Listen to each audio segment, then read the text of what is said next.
शांति और समृद्धि लाता है। यहाँ पे हमें क्या नहीं करना चाहिए, रसोई के आसपास नहीं बनाना चाहिए, क्योंकि यह पूजा स्थान में एक वास्तु दोष पैदा करता है। यह पूजा स्थान में एक वास्तु दोष पैदा करता है, खासकर इस वर्षा ऋतु में पूजा स्थल को नुकसान पहुंचा सकता है। क्यों? नमस्कार दोस्तों, स्वागत है आपका हमारे इस चैनल पर। मैं हूँ U D Umesh Dandge, civil engineer और वास्तु का मास्टर। मेरी टिप्स से आसान, प्रैक्टिकल, थोड़े धमाकेदार। आज हम बात करने वाले हैं आपके सबसे पवित्र स्थान यानी कि पूजा घर की।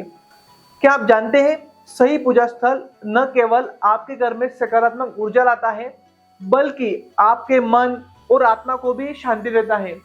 पूजा स्थान वह जगह है जहां आप सुबह शाम अपने इष्ट देव से बात करते हैं। वो आपके जीवन का आधार है। वास्तुशास्त्र के हिसाब से पूजा स्थल को कैसे परफेक्ट बनाएं, रोजमर्रा के यहाँ पे हम उदाहरण देखने वाले हैं। उसमें बायोलॉजी, मनोविज्ञान, जो हमारे ऋतु है, षड ऋतु, जैसे जनवरी से दिसंबर तक, शिशिर, वसंत, ग्रीष्म, वर्षा, शरद, हेमंत, इस पे भी हम बात करेंगे। तो अभी चल रहा है हमारा वर्षा ऋतु। वास्तुशास्त्र में पूजा स्थल के लिए उत्तर पूर्व यानी कि ईशान कोण सबसे शुभ दिशा मानी जाती है। क्यों? क्योंकि यह दिशा सूर्य की पहली किरणों और पृथ्वी के चुंबकीय तत्व से जुड़ी है, जो आध्यात्मिक ऊर्जा को बढ़ाती है। पूर्व उत्तर यानी ईशान्य कोण भगवान श्री कृष्ण का स्थान है, जो शांति और समृद्धि लाता है। यहाँ पे हमें क्या नहीं करना चाहिए, पूजा स्थान को हमें कभी भी दक्षिण पश्चिम या फिर शौचालय, रसोई के आसपास नहीं बनाना चाहिए, क्योंकि यह पूजा स्थान में एक वास्तु दोष पैदा करता है। अगर हम एग्जाम्पल देखें तो मेरे क्लाइंट ने अपना पूजा स्थान दक्षिण दिशा में बनाया था। उन्हें हमेशा मन में अशांति रहती थी। जब उन्होंने इसे पूर्व उत्तर यानी कि ईशान कोण में शिफ्ट किया तो पूजा में ध्यान लगने लगा और घर का माहौल लगभग सकारात्मक हो गया।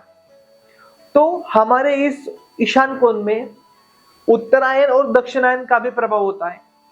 जैसे कि अभी जुलाई 2025 में अगर भारत में देखें तो वर्षा ऋतु चालू है और दक्षिणायन काल में चल रहा है। दक्षिणायन में सूर्य दक्षिण की ओर झुकता है, इसीलिए उत्तर पूर्व का पूजा स्थल सूर्य की मंद ऊर्जा को संतुलित करता है।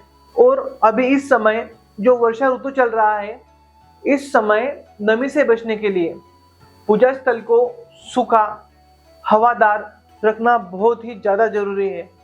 इसलिए जो वेंटिलेशन है आप मैक्सिमम नॉर्थ और ईस्ट में रखें तो सबसे बेस्ट है। पूजा स्थल को हमें साफ सुथरा और व्यवस्थित रखना चाहिए। यहाँ पर भूलकर भी धूल, गंदगी या फिर टूटे फूटे सामान नहीं रखना चाहिए। क्यों? क्योंकि यह नकारात्मक ऊर्जा को आकर्षित करते हैं।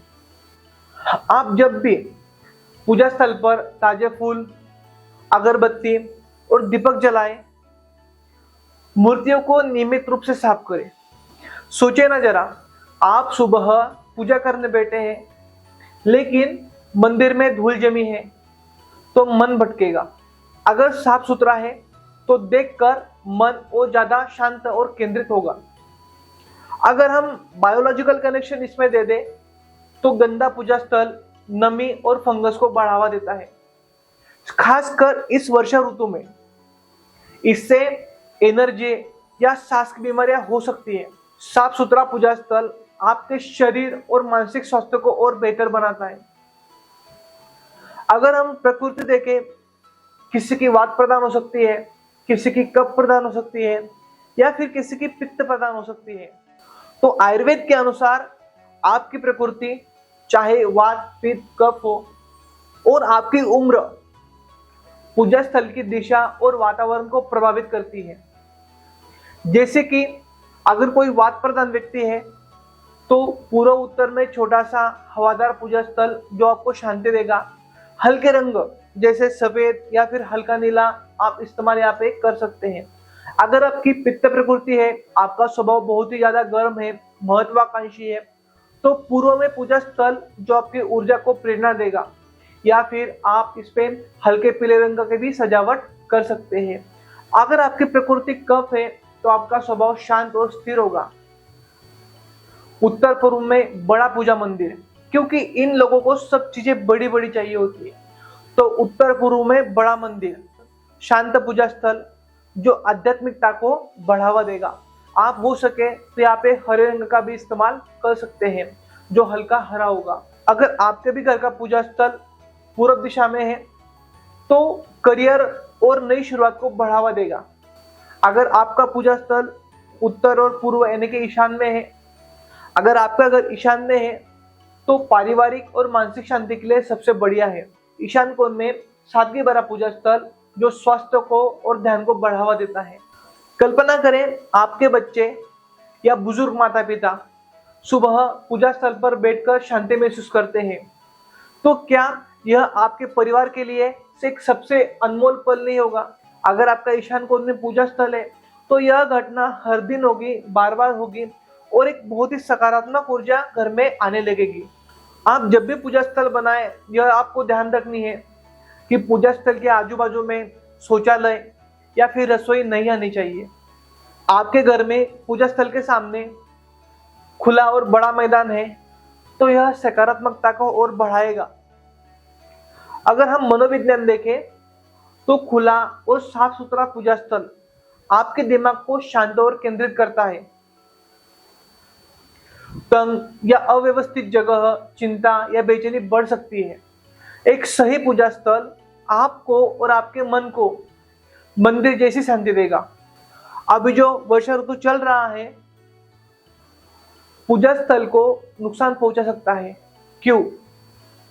क्योंकि आपके जो मंदिर है वो लकड़ी के हो सकते हैं। अगर आप इनको नियमित रूप से साफ नहीं करते तो यहाँ पे नमी और फंगस लगेगी। सुनिश्चित करें कि हवादार जगह हो, अगर हो सके तो खिड़की खोलकर हवा अंदर आने दें।